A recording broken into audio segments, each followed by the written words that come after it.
Saudação a todos.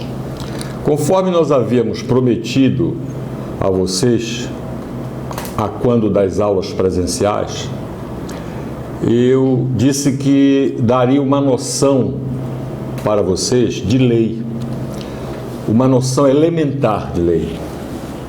Por que noção elementar?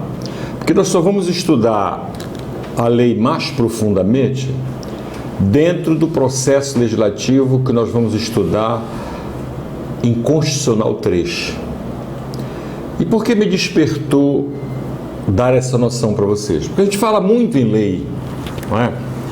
E às vezes vocês me perguntam e eu termino antecipando.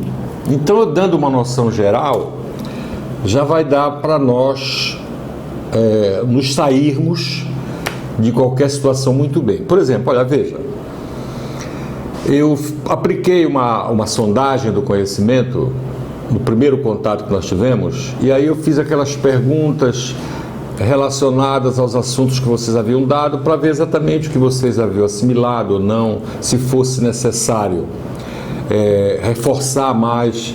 E eu lembro bem que eu falei na eficácia e aplicabilidade das normas constitucionais. Aí, norma de eficácia plena, aquela que entra em vigência imediatamente com a promulgação da Constituição.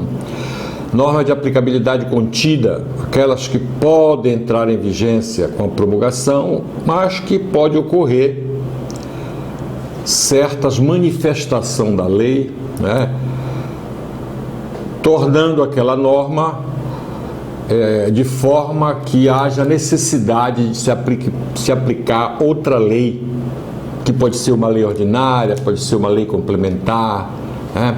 E vocês sempre me perguntam, e como é a lei complementar? Como é a lei ordinária? Então, este momento foi um momento que me despertou muito pela necessidade de você ter uma noção de lei. Então, eu vou dar aqui uma noção ampla. Vocês estão aí com o plano que eu tenho aqui também, né? E vocês vão acompanhar. Então, nós podemos definir lei como sendo um preceito jurídico. O que quer dizer um preceito jurídico? Preceito jurídico quer dizer uma norma que emana, que vem, né? Emanar é vir, que vem de uma entidade estatal competente. Esta entidade estatal pode ser o Legislativo Federal, pode ser o Legislativo Estadual ou pode ser o Legislativo Municipal. Muito bem. Então, podemos dizer que as características fundamentais da lei é a generalidade e a coercitividade. Porque a lei apresenta esta característica da generalidade? Porque a lei é igual a todos. E por que a característica da coercitividade? Porque para o cumprimento da lei pode-se usar a força do Estado, né? A força do Estado. Vocês vão ter estas leis no que se refere à origem legislativa. Você vai ter, por exemplo, as leis federais.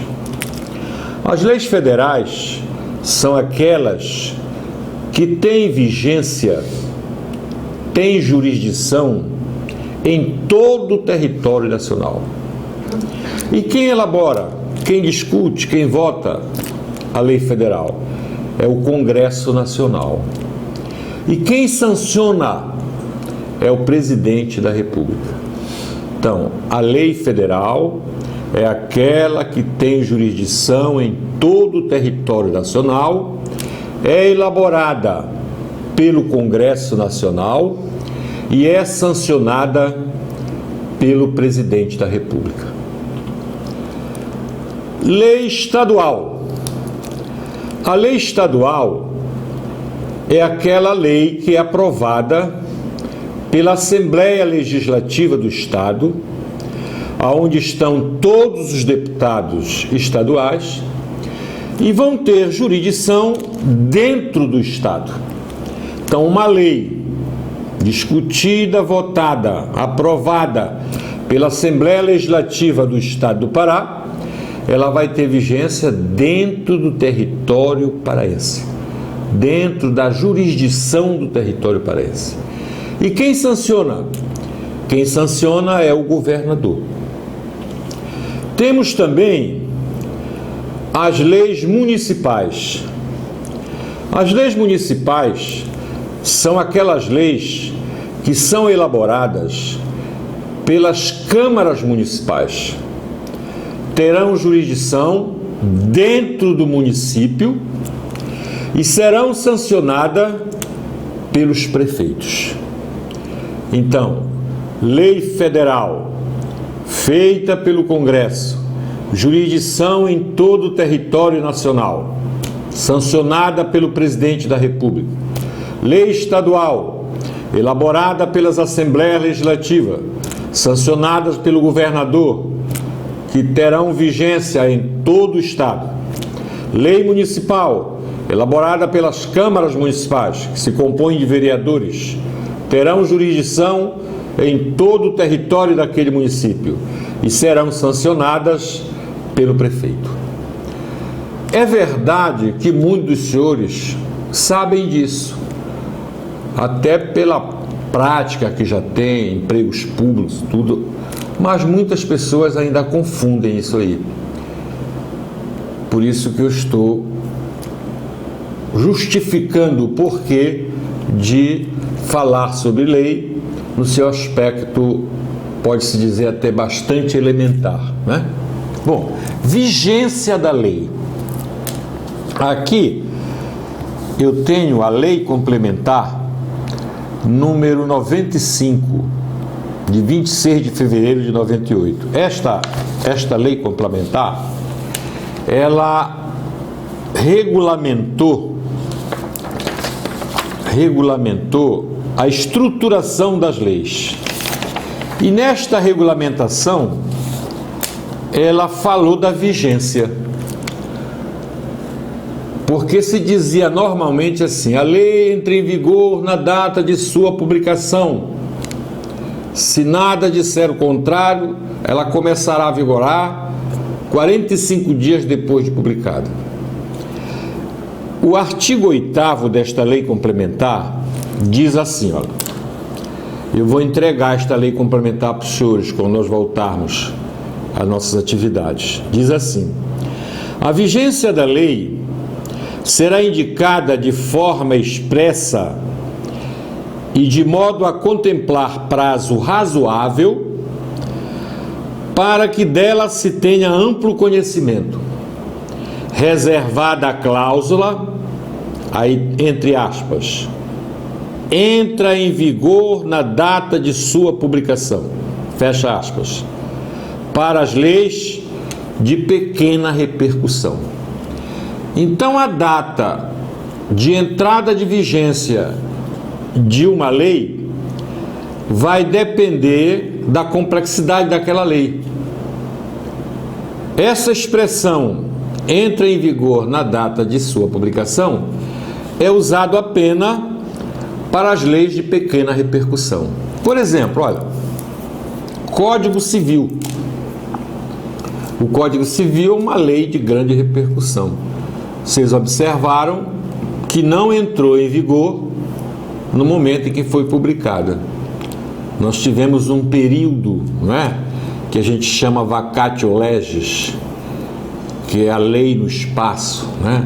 A lei vagando, exatamente para que as pessoas tomem conhecimento e se adaptem à nova lei.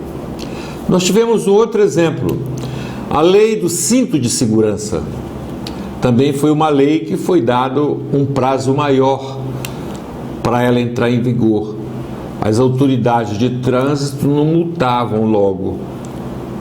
Eles primeiro chamavam a atenção do motorista que estava sem o cinto de segurança, diziam da lei que existia, que ela ia entrar em vigor a partir da data X e que a partir daquela data, quem não estivesse com o cinto de segurança seria multado, né? Então, esta é a vigência da lei. A lei, ela pode ser revogada. Revogação é, então, o ato que cessa a eficácia de uma lei. O ato que cessa a eficácia de uma lei é chamado de revogação. Quando esta revogação é total, sai de vigência toda a lei, ipsiliter, né? Então nós estamos diante de uma abrogação. Então, a abrogação é a revogação total de uma lei. E temos também a chamada derrogação, que é a revogação parcial de uma lei. Então, se parte de uma lei apenas for revogada, nós estamos diante de uma revogação parcial. E esta revogação parcial é chamada de derrogação. Então, a abrogação é a revogação total, derrogação é a revogação parcial. Vamos falar então da irretroatividade e da retroatividade da lei. A característica fundamental é da irretroatividade. É a característica fundamental. Ela não alcança fatos anteriores. A irretroatividade, ela serve para dar uma segurança jurídica na execução da lei. Entretanto, tem casos de retroatividade, como é o caso da lei penal, quando for para beneficiar o réu. Então, a lei penal, quando for para beneficiar o réu, ela retroage. Isso está expresso na Constituição Federal, em um dos incisos do artigo 5º. Repristinação. A repristinação é a volta da lei antiga, da lei que foi revogada. Então chama-se repristinação, que não é comum no direito constitucional brasileiro. Muito bem.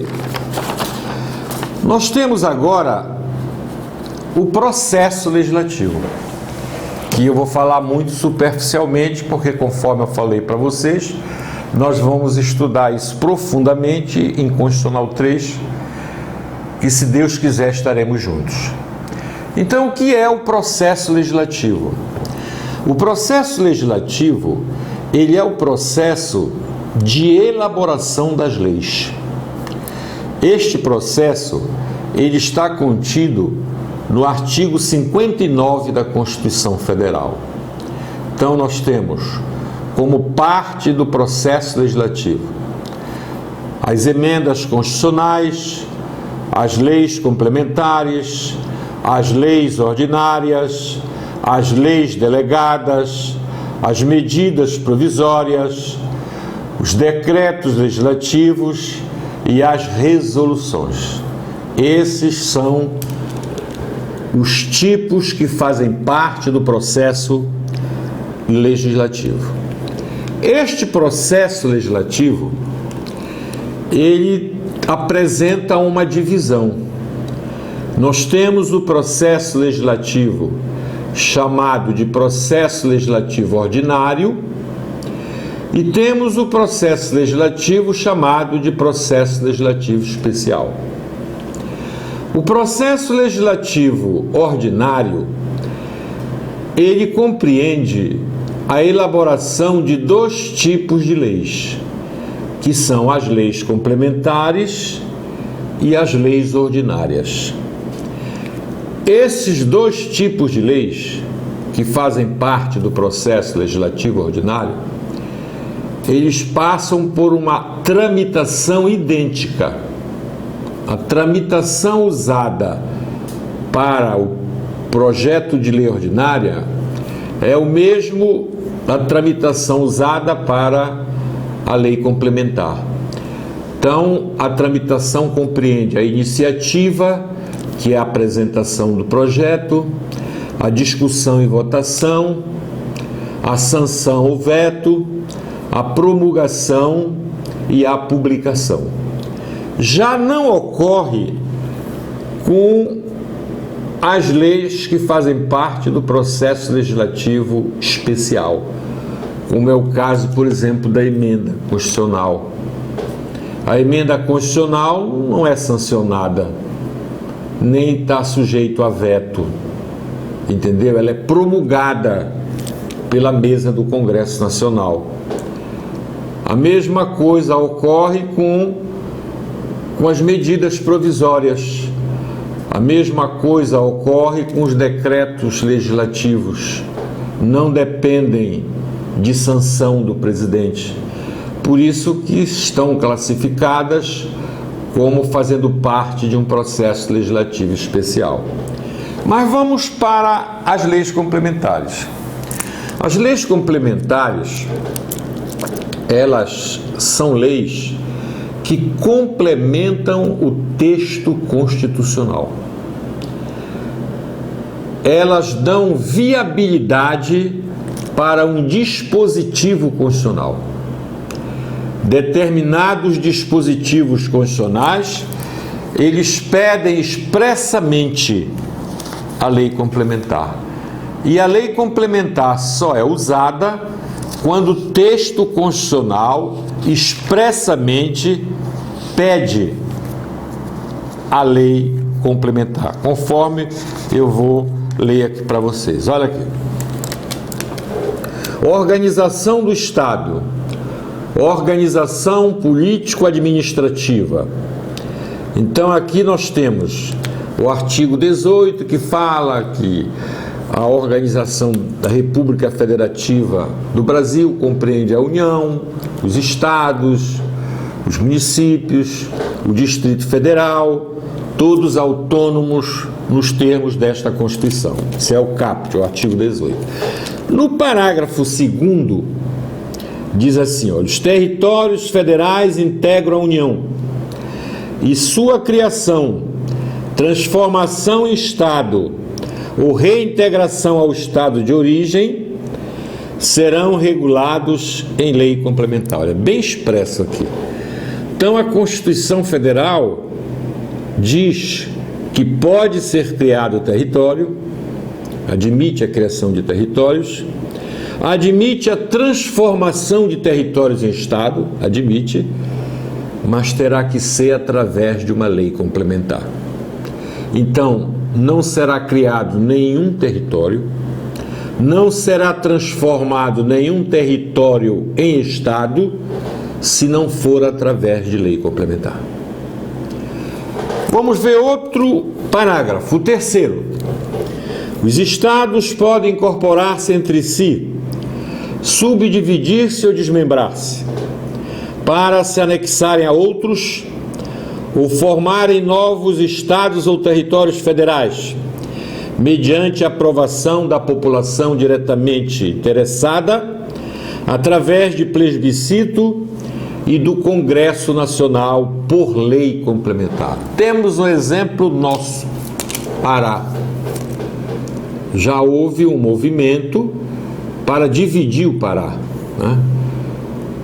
Foi feito um plebiscito consultando a população que ia ser atingida por esta divisão.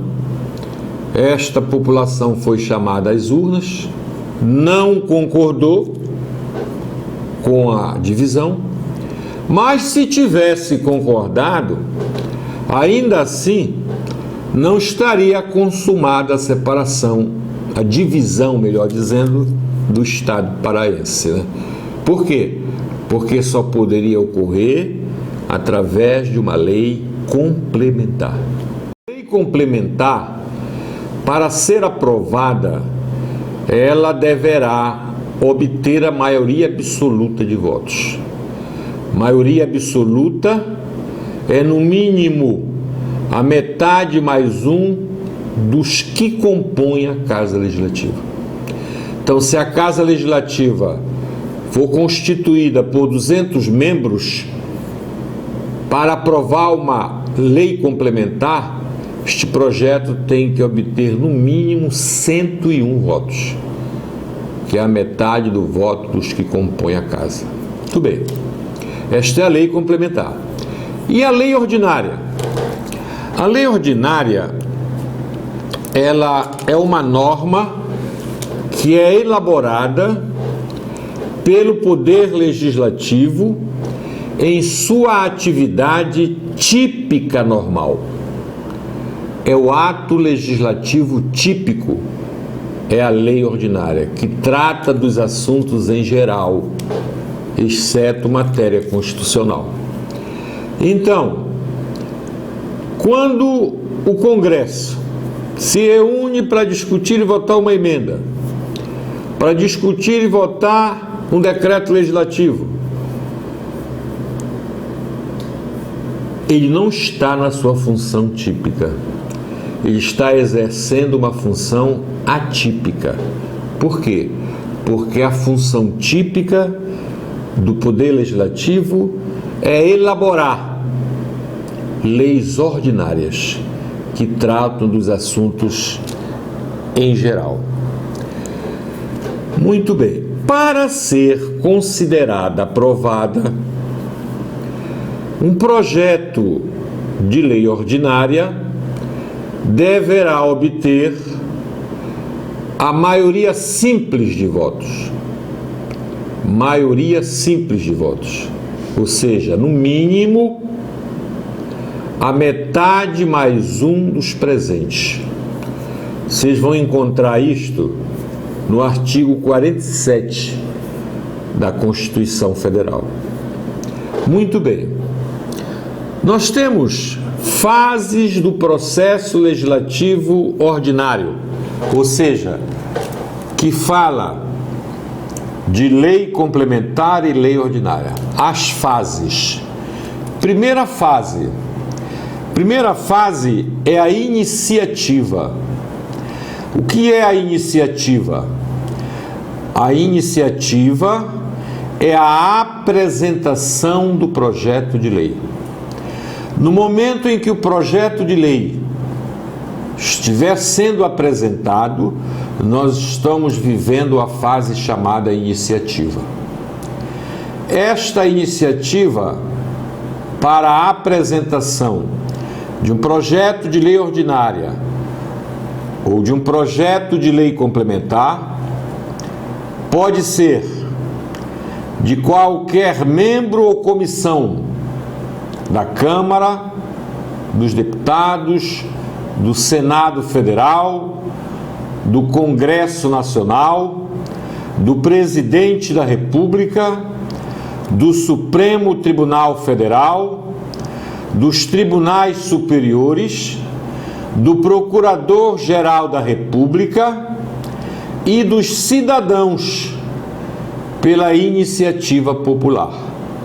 Qualquer cidadão pode apresentar projeto de lei, desde que seja este projeto subscrito por, no mínimo, 1% do eleitorado nacional, distribuído pelo menos em 5 estados da federação, com não menos de 0,3% dos eleitores de cada um deles. Isto aí é a iniciativa. Discussão e votação é uma outra fase. É o trabalho desenvolvido em plenário pelos deputados e senadores. Compreende redações de emendas, as discussões em geral, até a votação final. Isso aí chama-se discussão e votação, que é o trabalho desenvolvido em plenário pelos deputados e senadores, conforme eu falei, discussão do projeto, emendas ao projeto, até a votação final. Muito bem. É importante aqui ressaltar que o projeto ele pode começar pela Câmara, como pode começar pelo Senado. A casa por onde ele começa a ser apreciado é chamado de casa iniciadora ou Câmara iniciadora. A segunda casa a apreciar é chamado de casa revisora ou Câmara revisora. Então, se o projeto começa pela Câmara dos Deputados, a Câmara dos Deputados vai ser a Câmara ou Casa Iniciadora e o Senado vai ser a Câmara ou a Casa Revisora. Se o projeto começa pelo Senado, o Senado vai ser a Casa Iniciadora ou Câmara Iniciadora e a Câmara vai ser a Casa ou Câmara Revisora. É importante ressaltar também que os projetos, eles, antes de ser apreciado pelas casas, Câmara ou Senado, eles passam pela Comissão de Constituição e Justiça, que é a comissão que vai analisar a constitucionalidade do projeto. Depois que passar pela Comissão de Constituição e Justiça, aí ele vai para a Constituição Temática. Constituição Temática, ela varia de acordo com a natureza do projeto. Se for um projeto sobre a educação, ele vai passar pela Comissão de Educação. Se for um projeto sobre agricultura, vai passar pela Comissão de Agricultura. E assim sucessivamente. Depois de aprovado pela comissão temática, é que então ele vai para discussão em plenário. Discutido, votado e aprovado, ele segue para o chefe do Poder Executivo. Em se tratando de lei federal, segue para o Presidente da República, que tem duas opções: ou sanciona ou veta. Sancionando, está aquiescendo, está concordando com o projeto aprovado pelo Legislativo. Vetando, estará discordando com o projeto aprovado pelo Legislativo. Para se definir, para se manifestar, o Presidente da República tem um prazo constitucional, 15 dias úteis. Segunda, terça, quarta, quinta, sexta, não conta sábado, domingo nem feriado. Chama-se quinzena do presidente. Se nesses 15 dias o presidente não se manifestar, nem sancionando, nem vetando, nós estamos diante de uma sanção tácita. O projeto é considerado sancionado tacitamente. Se nesses 15 dias o presidente se manifestar por escrito, concordando com o projeto, aí nós temos uma sanção expressa. Se nesses 15 dias o presidente vetar o projeto de lei, então nós estamos diante da discordância dele para com o projeto. Ressalte-se que o veto só pode ser expresso. Não tem veto tácito. Por quê? Porque o silêncio do presidente já implica na sanção tácita. Então não tem veto tácito, só tem veto expresso. O veto pode ser total ou parcial. O veto pode ser total ou parcial. Quando ele veta total, ele não aceitou nada. Quando ele veta parcial, ele não aceitou parte daquilo que foi aprovado pelo Legislativo. Depois, nós temos a promulgação, que é a oficialização da lei. É o meio através do qual o chefe do Poder Executivo comunica ao corpo social a existência da lei, ordenando-lhe o cumprimento. E a última fase do processo legislativo, em se tratando de leis complementares e leis ordinárias, é a publicação. É exatamente quando a lei é transcrita no Diário Oficial e, a partir daí, ela passa a ser conhecida e obrigatória. Ninguém podendo alegar em sua defesa a ignorância à lei. Ninguém pode alegar a ignorância à lei. Muito bem.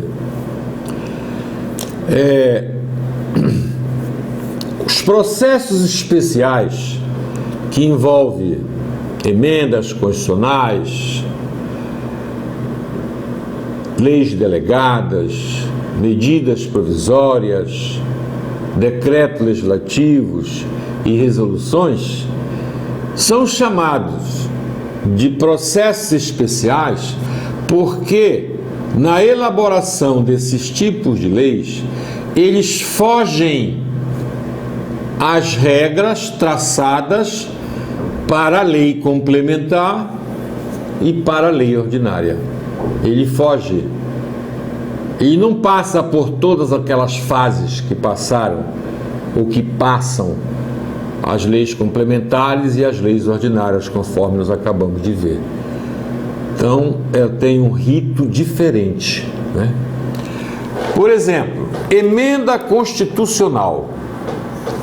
A emenda constitucional, ela é de competência exclusiva do Congresso Nacional. Somente o Congresso Nacional poderá discutir e votar uma proposta de emenda.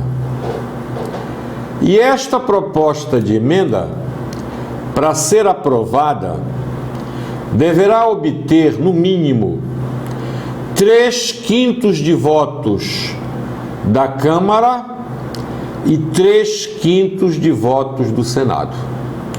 Essa votação será em 2 turnos, na Câmara e 2 turnos no Senado. Primeira votação é o primeiro turno. Por exemplo, a primeira votação na Câmara será o primeiro turno. A segunda votação no Senado, na Câmara, será o segundo turno. A primeira votação no Senado será o primeiro turno. A segunda votação no Senado será o segundo turno. Em ambos os turnos, ela tem que obter 3/5 de votos. É o que nós chamamos de maioria qualificada. Tá? É importante também observar, nós vamos aprofundar mais em Constitucional 3, que como é o Congresso Nacional que discute e vota as emendas constitucionais, e as emendas constitucionais elas estão contidas no artigo 60 da Constituição, e o Congresso Nacional, quando ele está emendando a Constituição, ele está exercendo a função de poder constituinte derivado. senhores estudaram isso em Constitucional 1. Poder constituinte derivado difere do poder constituinte originário porque o poder constituinte originário não sofre limitações. Eu posso dizer que ele pode, inclusive, implantar a pena de morte. Se nós tivéssemos hoje uma nova Constituição em 2020, nós poderíamos ter a pena de morte. Por quê? Porque a nova Constituição seria elaborada pelo poder constituinte originário. E o poder constituinte originário ele vai dar ao Estado uma nova ordem jurídica. O que não ocorre com o Congresso quando está na função de poder constituinte derivado, porque ele sofre limitações que estão contidas no próprio artigo 60. Por exemplo, não se pode alterar a forma federativa de Estado, não se pode alterar o voto direto, secreto, universal e periódico, não se pode alterar os direitos e garantias individuais, não se pode alterar a separação dos poderes. Isto aí são cláusulas pétreas. Então, limitações materiais, matéria contida na Constituição que não pode ser alterada. E tem também as limitações formais. As limitações formais, por exemplo, só quem pode propor uma emenda é o presidente da República, no mínimo 1/3 da Câmara ou do Senado, e a maioria das assembleias legislativas. Certo? Bom, muito bem. Então, observem bem. A emenda aprovada pelos 3/5, ela não necessita de sanção do presidente, o que é diferente das leis complementares e leis ordinárias. Nem o presidente pode vetar nada também, porque é um procedimento especial. Ela será promulgada pela mesa do Congresso Nacional. Mesa são aquelas autoridades legislativas que dirigem a casa, né? A mesa do Congresso. Muito bem. Nós temos agora as leis delegadas. Lei delegada são aquelas elaboradas pelo presidente da República. Quem elabora as leis delegadas é o presidente da República. E quem delega ao presidente poderes para fazer esta lei, que é chamada de delegada, é o Congresso Nacional. Ele autoriza através do que se chama de resolução. Muito bem. Medidas provisórias. As medidas provisórias são editadas pelo presidente da República em caso de urgência e de interesse público relevante. O presidente da República editará a medida provisória e o Congresso deverá apreciar a medida para transformá-la em lei. Para isso, o Congresso Nacional tem o prazo de 60 dias, prorrogáveis por mais 60 dias.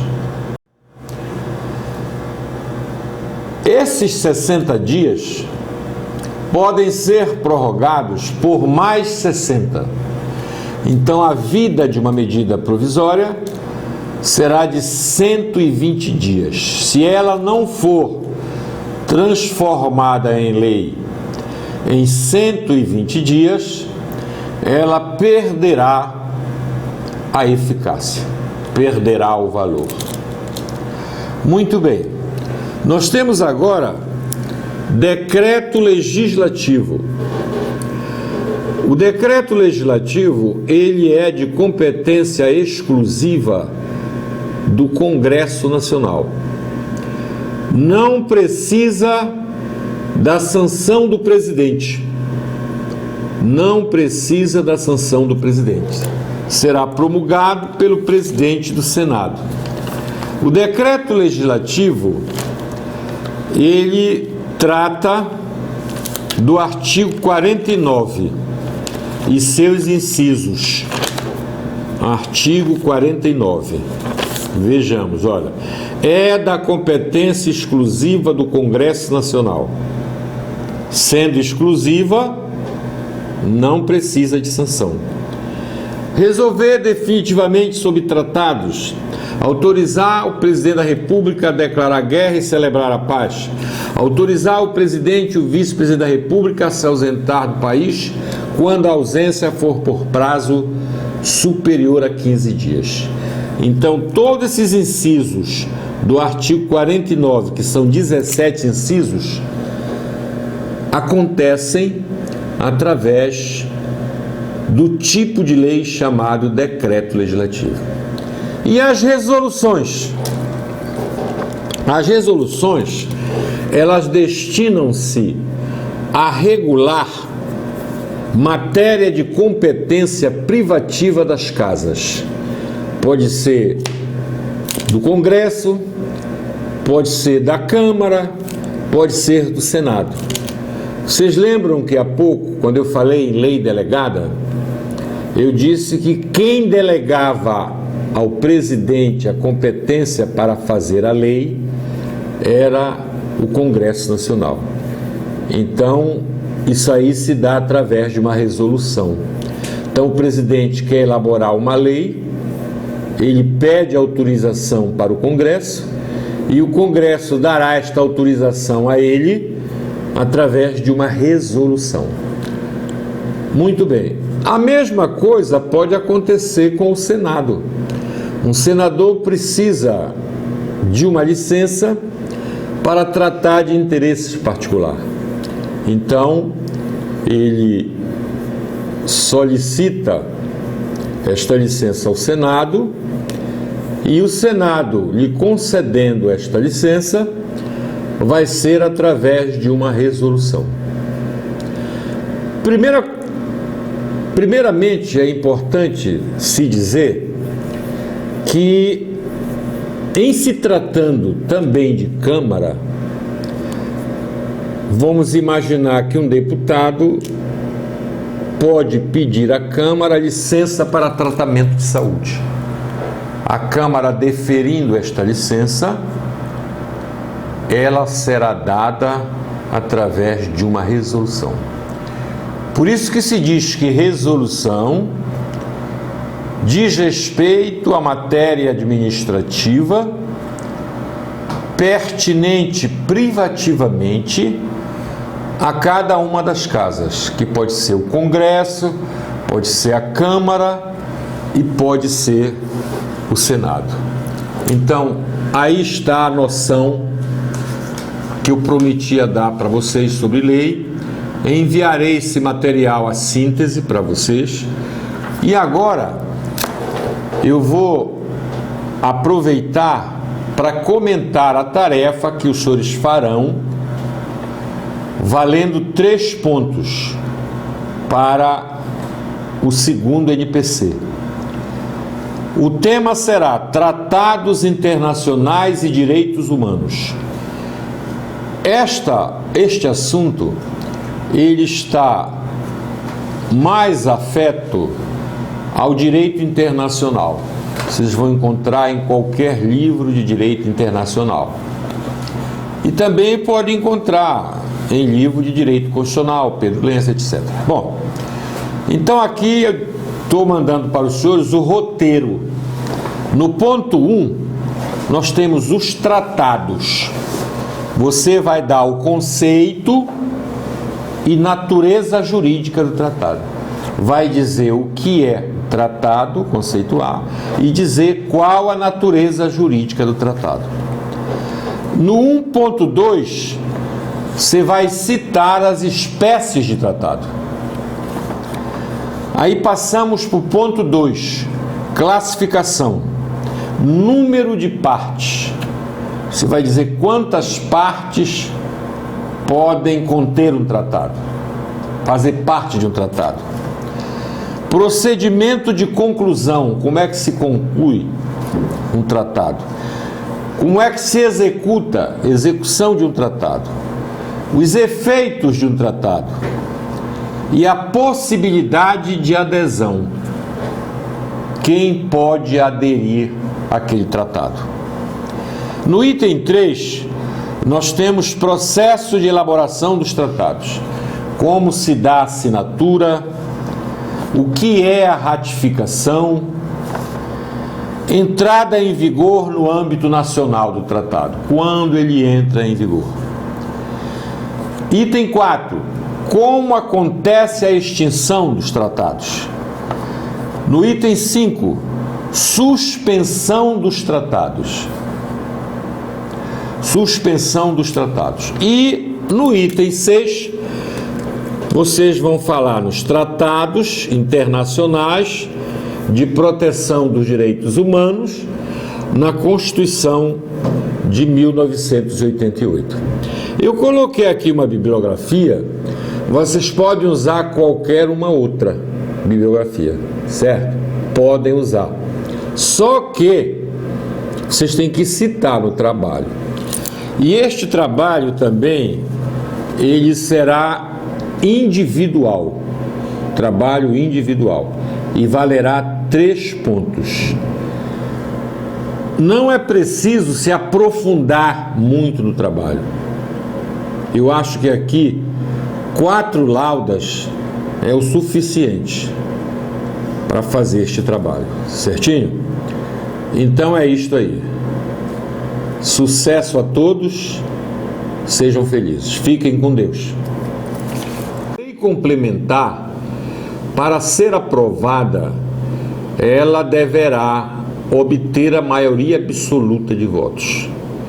Maioria absoluta é, no mínimo, a metade mais um dos que compõem a Casa Legislativa. Então, se a Casa Legislativa for constituída por 200 membros, para aprovar uma lei complementar, este projeto tem que obter no mínimo 101 votos, que é a metade do voto dos que compõem a Casa. Muito bem. Esta é a lei complementar. E a lei ordinária? A lei ordinária, ela é uma norma que é elaborada pelo Poder Legislativo em sua atividade típica normal. É o ato legislativo típico, é a lei ordinária, que trata dos assuntos em geral, exceto matéria constitucional. Então, quando o Congresso se reúne para discutir e votar uma emenda, para discutir e votar um decreto legislativo, ele não está na sua função típica, ele está exercendo uma função atípica. Por quê? Porque a função típica do Poder Legislativo é elaborar leis ordinárias que tratam dos assuntos em geral. Muito bem. Para ser considerada aprovada, um projeto de lei ordinária deverá obter a maioria simples de votos. Maioria simples de votos. Ou seja, no mínimo, a metade mais um dos presentes. Vocês vão encontrar isto no artigo 47 da Constituição Federal. Muito bem. Nós temos fases do processo legislativo ordinário, ou seja, que fala de lei complementar e lei ordinária. As fases. Primeira fase é a iniciativa. O que é a iniciativa? A iniciativa é a apresentação do projeto de lei. No momento em que o projeto de lei estiver sendo apresentado, nós estamos vivendo a fase chamada iniciativa. Esta iniciativa para a apresentação de um projeto de lei ordinária ou de um projeto de lei complementar pode ser de qualquer membro ou comissão da Câmara, dos Deputados, do Senado Federal, do Congresso Nacional, do Presidente da República, do Supremo Tribunal Federal, dos Tribunais Superiores, do Procurador-Geral da República e dos cidadãos pela iniciativa popular. Qualquer cidadão pode apresentar projeto de lei, desde que seja este projeto subscrito por, no mínimo, 1% do eleitorado nacional, distribuído pelo menos em 5 estados da federação, com não menos de 0,3% dos eleitores de cada um deles. Isto aí é a iniciativa. Discussão e votação é uma outra fase.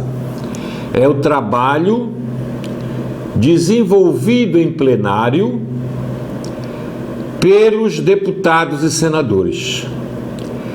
Compreende redações de emendas, as discussões em geral, até a votação final.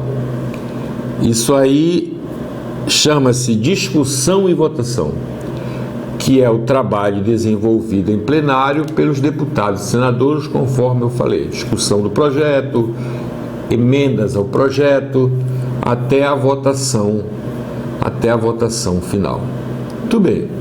É importante aqui ressaltar que o projeto ele pode começar pela Câmara, como pode começar pelo Senado. A casa por onde ele começa a ser apreciado é chamado de casa iniciadora ou Câmara iniciadora. A segunda casa a apreciar é chamado de casa revisora ou Câmara revisora. Então, se o projeto começa pela Câmara dos Deputados, a Câmara dos Deputados vai ser a Câmara ou Casa Iniciadora e o Senado vai ser a Câmara ou a Casa Revisora. Se o projeto começa pelo Senado, o Senado vai ser a Casa Iniciadora ou Câmara Iniciadora e a Câmara vai ser a Casa ou Câmara Revisora. É importante ressaltar também que os projetos, eles, antes de ser apreciado pelas casas, Câmara ou Senado, eles passam pela Comissão de Constituição e Justiça, que é a comissão que vai analisar a constitucionalidade do projeto. Depois que passar pela Comissão de Constituição e Justiça, aí ele vai para a Constituição Temática. Constituição Temática, ela varia de acordo com a natureza do projeto. Se for um projeto sobre a educação, ele vai passar pela Comissão de Educação. Se for um projeto sobre a agricultura, vai passar pela Comissão de Agricultura. E assim sucessivamente. Depois de aprovado pela Comissão Temática, é que então ele vai para discussão em plenário. Discutido votado e aprovado, ele segue para o chefe do Poder Executivo. Em se tratando de lei federal, segue para o presidente da República, que tem duas opções: ou sanciona ou veta. Sancionando, está aquiescendo, está concordando com o projeto aprovado pelo Legislativo. Vetando, estará discordando com o projeto aprovado pelo Legislativo. Para se definir, para se manifestar, o presidente da República tem um prazo constitucional, 15 dias úteis. Segunda, terça, quarta, quinta, sexta, não conta sábado, domingo nem feriado. Chama-se quinzena do presidente. Se nesses 15 dias o presidente não se manifestar, nem sancionando, nem vetando, nós estamos diante de uma sanção tácita. O projeto é considerado sancionado tacitamente. Se nesses 15 dias o presidente se manifestar por escrito, concordando com o projeto, aí nós temos uma sanção expressa. Se nesses 15 dias o presidente vetar o projeto de lei, então nós estamos diante da discordância dele para com o projeto. Ressalte-se que o veto só pode ser expresso, não tem veto tácito. Por quê? Porque o silêncio do presidente já implica na sanção tácita. Então não tem veto tácito, só tem veto expresso. O veto pode ser total ou parcial. O veto pode ser total ou parcial. Quando ele veta total, ele não aceitou nada. Quando ele veta parcial, ele não aceitou parte daquilo que foi aprovado pelo Legislativo. Depois, nós temos a promulgação, que é a oficialização da lei. É o meio através do qual o chefe do Poder Executivo comunica ao corpo social a existência da lei, ordenando-lhe o cumprimento. E a última fase do processo legislativo, em se tratando de leis complementares e leis ordinárias, é a publicação. É exatamente quando a lei é transcrita no Diário Oficial e, a partir daí, ela passa a ser conhecida e obrigatória. Ninguém podendo alegar em sua defesa a ignorância à lei. Ninguém pode alegar a ignorância à lei. Muito bem. Os processos especiais que envolvem emendas constitucionais, leis delegadas, medidas provisórias, decretos legislativos e resoluções são chamados de processos especiais porque, na elaboração desses tipos de leis, eles fogem às regras traçadas para a lei complementar e para a lei ordinária. Ele foge e não passa por todas aquelas fases que passaram ou que passam as leis complementares e as leis ordinárias, conforme nós acabamos de ver. Então, tem um rito diferente, né? Por exemplo, emenda constitucional. A emenda constitucional, ela é de competência exclusiva do Congresso Nacional. Somente o Congresso Nacional poderá discutir e votar uma proposta de emenda.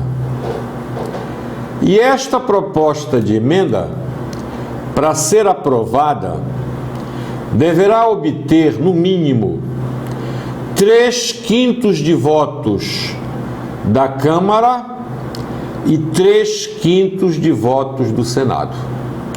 Essa votação será em 2 turnos na Câmara e 2 turnos no Senado. Primeira votação é o primeiro turno. Por exemplo, a primeira votação na Câmara será o primeiro turno. A segunda votação no Senado, na Câmara, será o segundo turno. A primeira votação no Senado será o primeiro turno. A segunda votação no Senado será o segundo turno. Em ambos os turnos, ela tem que obter 3/5 de votos. É o que nós chamamos de maioria qualificada, tá? É importante também observar, nós vamos aprofundar mais em Constitucional 3, que como é o Congresso Nacional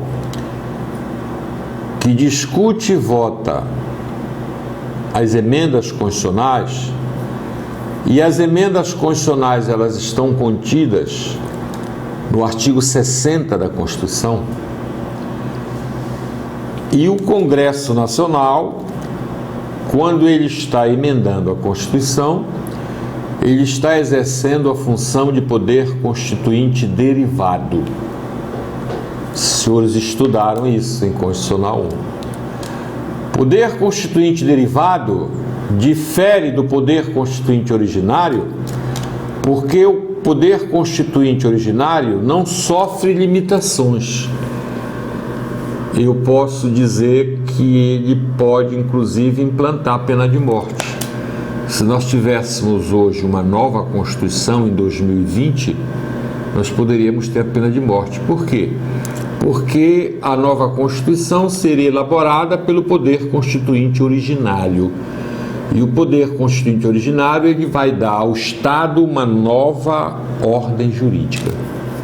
O que não ocorre com o Congresso quando está na função de poder constituinte derivado, porque ele sofre limitações que estão contidas no próprio artigo 60. Por exemplo, não se pode alterar a forma federativa de Estado, não se pode alterar o voto direto, secreto, universal e periódico, não se pode alterar os direitos e garantias individuais, não se pode alterar a separação dos poderes.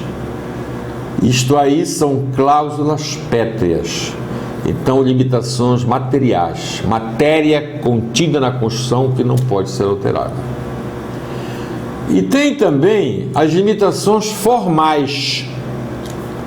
As limitações formais, por exemplo, só quem pode propor uma emenda é o presidente da República, no mínimo 1/3 da Câmara ou do Senado, e a maioria das assembleias legislativas.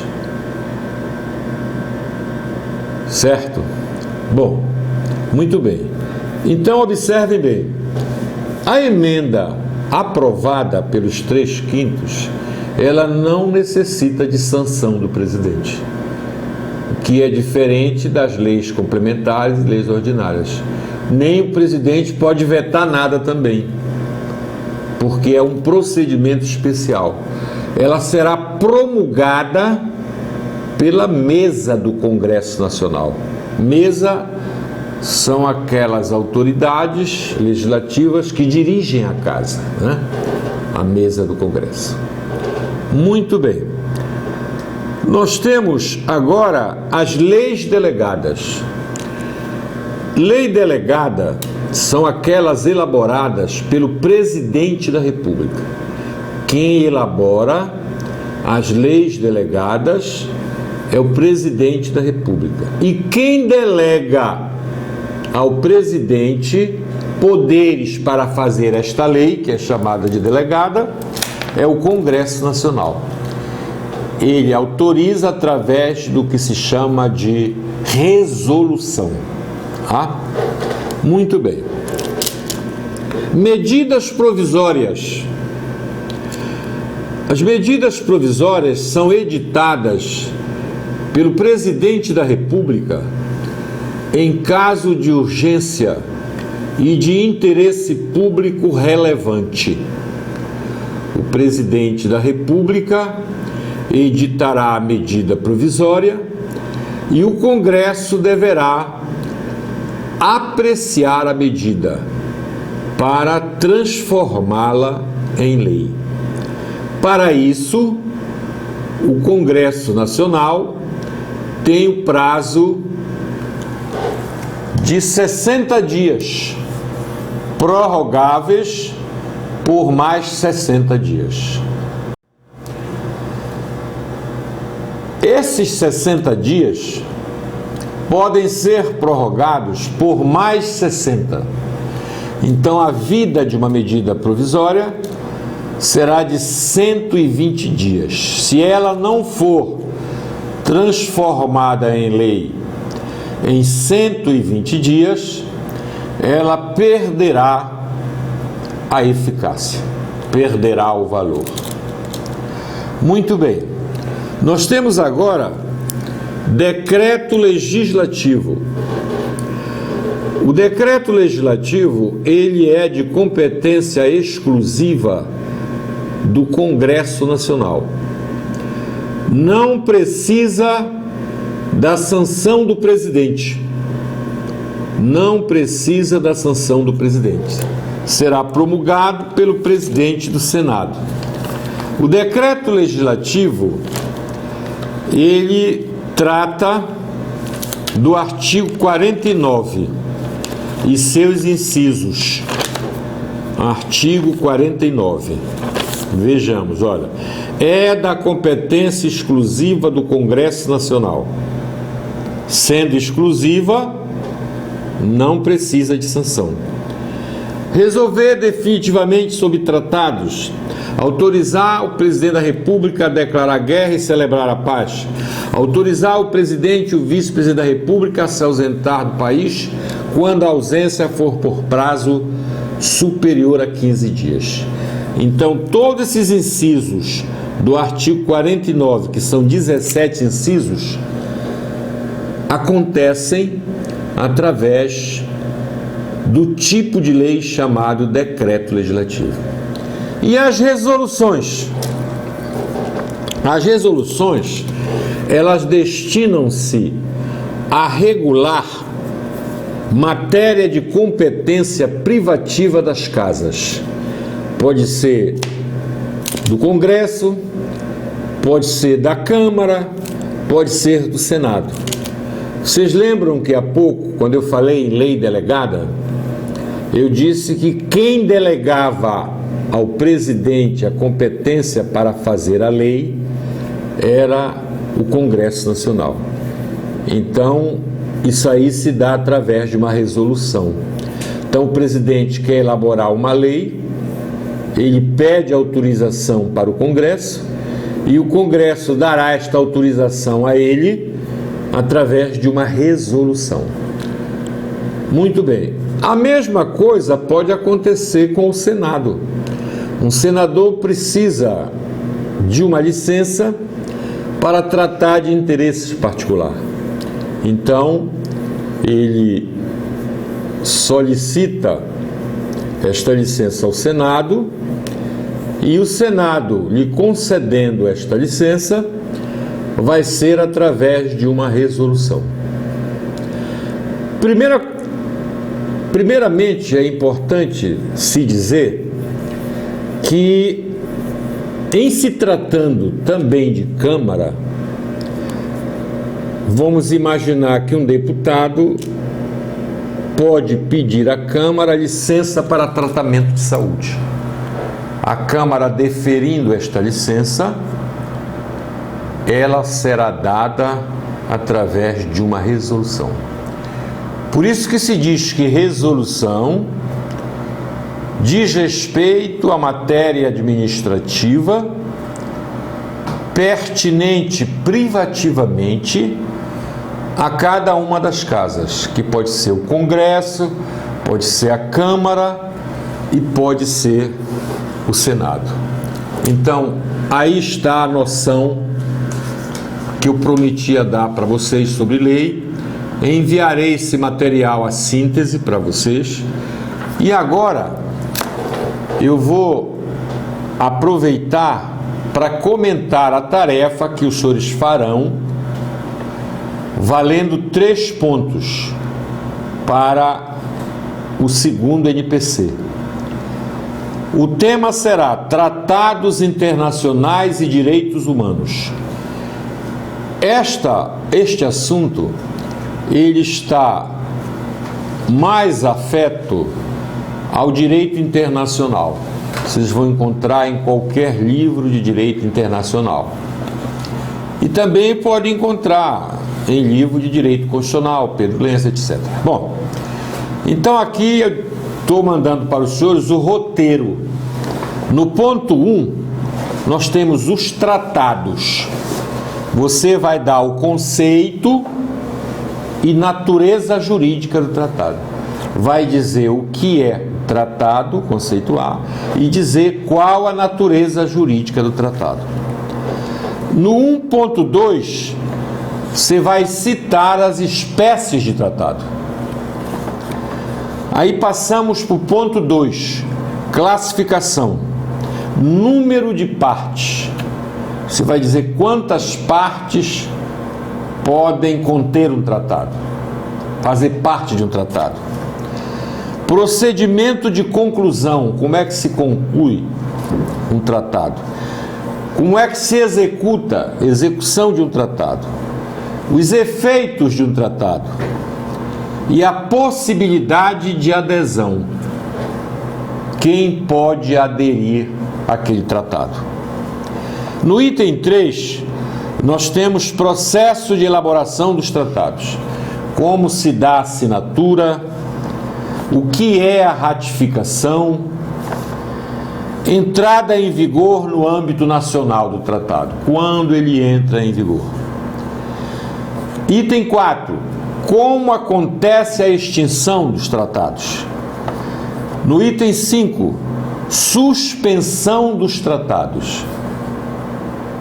Suspensão dos tratados. E no item 6, vocês vão falar nos tratados internacionais de proteção dos direitos humanos na Constituição de 1988. Eu coloquei aqui uma bibliografia, vocês podem usar qualquer uma outra bibliografia, certo? Podem usar. Só que vocês têm que citar no trabalho. E este trabalho também, ele será individual, trabalho individual, e valerá 3 pontos. Não é preciso se aprofundar muito no trabalho. Eu acho que aqui 4 laudas é o suficiente para fazer este trabalho, certinho? Então é isto aí. Sucesso a todos, sejam felizes, fiquem com Deus.